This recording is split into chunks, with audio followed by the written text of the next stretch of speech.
தருமபுரியில் சந்து கடைகளுக்கு அதிக அளவு மதுபான பாட்டில்களை அரசு மதுபான கடை ஊழியர்கள் விநியோகம் செய்வதாக குற்றச்சாட்டு எழுந்துள்ளது. தருமபுரி மாவட்டம் முழுவதும் 50க்கும் மேற்பட்ட அரசு மதுபான கடைகள் உள்ள நிலையில் அதிக வருவாய் ஈட்ட மாவட்ட மேலாளர் வாய்மொழி உத்தரவு பிறப்பித்ததாக தெரிகிறது. இந்த நிலையில் பெண்ணாகரம் அருகே மடம் பகுதியில் செயல்படும் அரசு மதுபான கடை மூலம் நூற்றுக்கணக்கான சந்து கடைகளுக்கு அரசு மதுபான பாட்டில்கள் விற்பனை செய்யப்படுவதாக குற்றச்சாட்டு எழுந்துள்ளது. இதற்கிடையே சந்துக்கடை உரிமையாளரிடம் மதுவிலக்கு காவல்துறை அதிகாரி மாமூலை உயர்த்தி தர வேண்டுமென பேசும் ஆடியோ வெளியாகி அதிர்ச்சியை ஏற்படுத்தியுள்ளது. கட்சியின் முதல் வார்டு சேரும் சகதியுமாக காட்சியளிப்பதாக அப்பகுதி மக்கள் வேதனை தெரிவித்திருக்கின்றனர். காஞ்சிபுரம் மாநகராட்சிக்குட்பட்ட 1வது வார்டு பஞ்சுப்பேட்டையில் கடந்த 2 ஆண்டுகளில் விடிய ஆட்சியில் பாதாள சாக்கடை அடைப்பு ஏற்பட்டு கழிவுநீர் பொங்கி சாலை முழுவதும் ஓடி சேரும் சகதியுமாக காட்சியளிக்கிறது. இதுகுறித்து பலமுறை புகார் அளித்தும் இதுவரை எந்தவொரு நடவடிக்கையும் எடுக்கவில்லை என அப்பகுதி மக்கள் குற்றம் சாட்டியுள்ளனர். மேலும் நிரந்தர தீர்வு காணாவிட்டால் தொடர் போராட்டம் நடத்துவோம் என்றும் அவர்கள் எச்சரிக்கை விடுத்துள்ளனர். இந்த தெருவில் 150 குடும்பம் இருக்குது. 500 குழந்தை குட்டிங்க எல்லாரும் இருக்கிறோம். ஆனால் இந்த கார்னரில் மாடு கட்டி சகதியுமாக இருக்கிறதுனால குப்பை வரத்துக்கு ஆள் வரதில்லை. தண்ணி ட்ரைனேஜில் விடாததுனால ஒரே குழந்தைங்கள்லாம் ரொம்ப கஷ்டப்பட்டு அப்பப்போ எங்கள் ஏரியாவில் எல்லாருக்கும் ஜுரம் வந்து உடம்பு சரியில்லாமல் ஆகுது. இதை நகராட்சிக்கு இப்போ மனு கொடுத்தோம், அவங்களும் கண்டுக்கலை. இவர் கவுன்சிலருக்கும் ஃபோட்டோ பிடிச்சி அனுப்பணும், அவரும் நேரில் வந்து பார்த்தாரு. யாருமே எங்கள் தெருக்காக ஸ்டெப்பே எடுத்தே வைக்கலை. நாங்களே எல்லாரும் சேர்ந்து பணம் போட்டு எவ்வளவோ சரி பண்ணி பார்த்தோம், எங்களால் முடியல. சின்ன குழந்தைங்கள்லாம் இருக்குது. சும்மாவே மாநகராட்சியிலேருந்து வராங்க, தண்ணி இருக்குதான்னு பார்க்குறாங்க. அவங்க வந்தால் கல்லால் அடிக்கலாமான்ற அளவுக்கு எனக்கு கோபம் வருது. கடலூர் மாவட்டத்தில் லஞ்சம் வாங்கிய மாநகராட்சி வருவாய் ஆய்வாளர் உட்பட 2 பேர் கைது செய்யப்பட்டுள்ளனர். மஞ்சக்குப்பம் பகுதியைச் சேர்ந்த செல்வம் என்பவர் சொத்து வரி நிர்ணயம் செய்வதற்காக மாநகராட்சி அலுவலகத்தில் விண்ணப்பித்துள்ளார். இதற்கு மாநகராட்சி வருவாய் ஆய்வாளர் பாஸ்கரன் மற்றும் வருவாய் உதவியாளர் லட்சுமணன் ஆகியோர் லஞ்சமாக 50,000 ரூபாய் தர வேண்டும் என கோரியுள்ளனர். லஞ்ச ஒழிப்புத்துறை போலீசில் புகார் கொடுத்த நிலையில் ரசாயன பொடி தடவிய 10,000 ரூபாயை லஞ்சமாக பெற்ற மாநகராட்சி வருவாய் ஆய்வாளர் மற்றும் வருவாய் உதவியாளர் இருவரையும் லஞ்ச ஒழிப்புத்துறை போலீசார் கைது செய்தனர். கோவை மாவட்டம் புதூரில் 20,000 ரூபாய் லஞ்சம் பெற்ற தீயணைப்புத்துறை அதிகாரியை லஞ்ச ஒழிப்பு போலீசார் கைது செய்தனர். சித்தாபுதூர் பகுதியைச் சேர்ந்த கருப்பசாமி என்பவர் தொழிற்சாலை கட்டிடத்திற்கு தடையில்லா சான்றிதழ் பெற புதூரில் உள்ள தீயணைப்புத்துறை அலுவலகத்தில் விண்ணப்பித்திருந்தார்.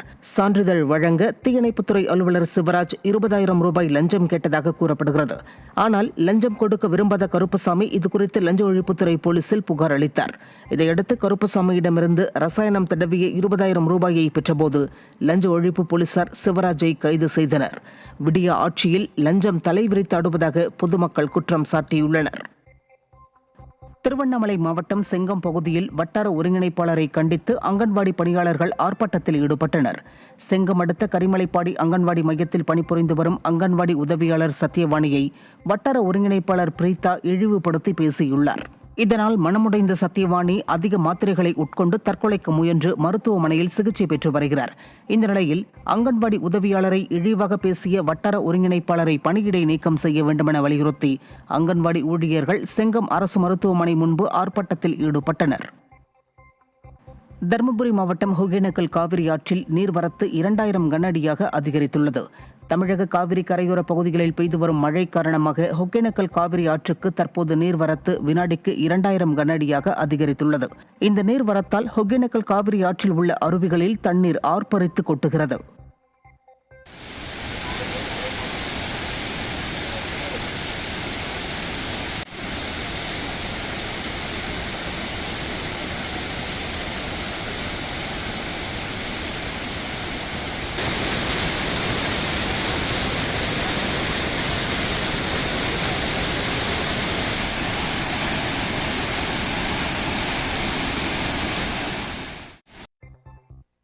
கடலூர் மாவட்டம் விருத்தாச்சலத்தில் இருசக்கர வாகனம் மீது அடையாளம் தெரியாத வாகனம் மோதியதில் தம்பதியர் உயிரிழந்தனர்.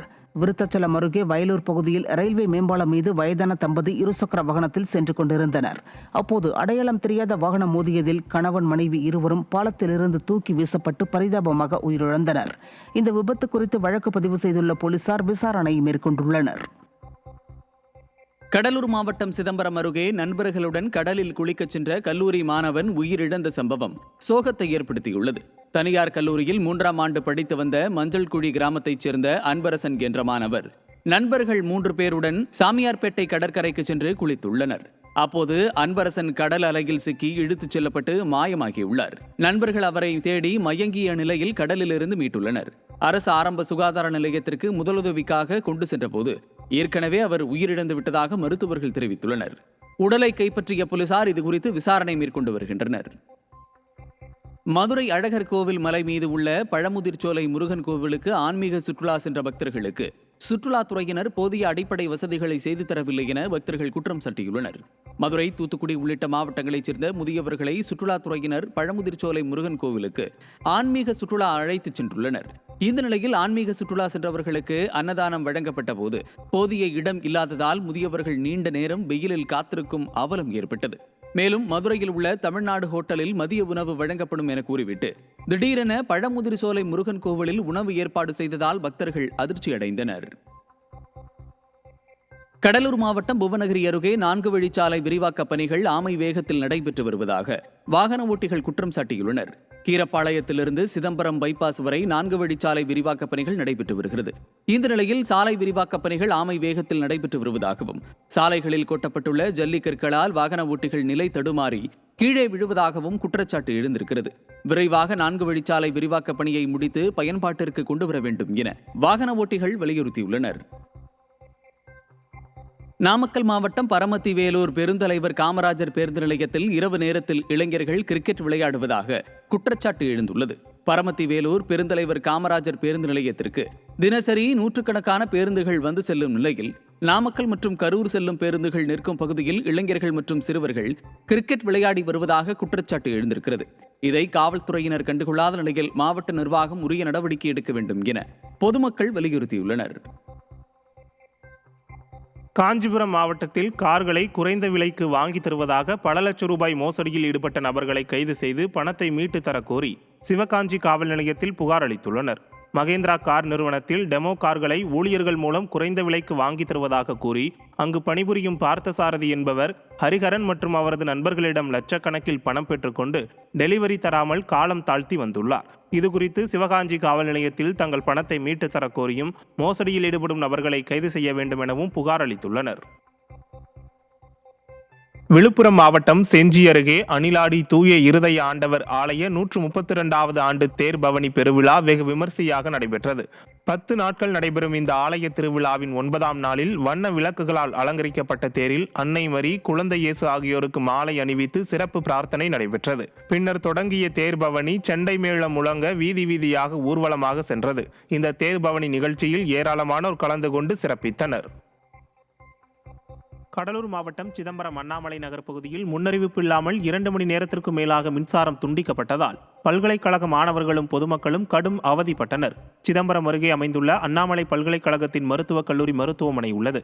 ஆயிரக்கணக்கான மாணவர்களும் பொதுமக்களும் வசித்து வரும் இந்த பகுதியில் விடிய ஆட்சியில் அவ்வப்போது மின்சாரம் துண்டிக்கப்பட்டு வருகிறது. இதனால் முறையான அறிவிப்பை வெளியிட்டு அதன் பிறகு பராமரிப்பு பணிகளை மேற்கொள்ள வேண்டும் என பொதுமக்கள் சார்பில் கோரிக்கை எழுந்துள்ளது.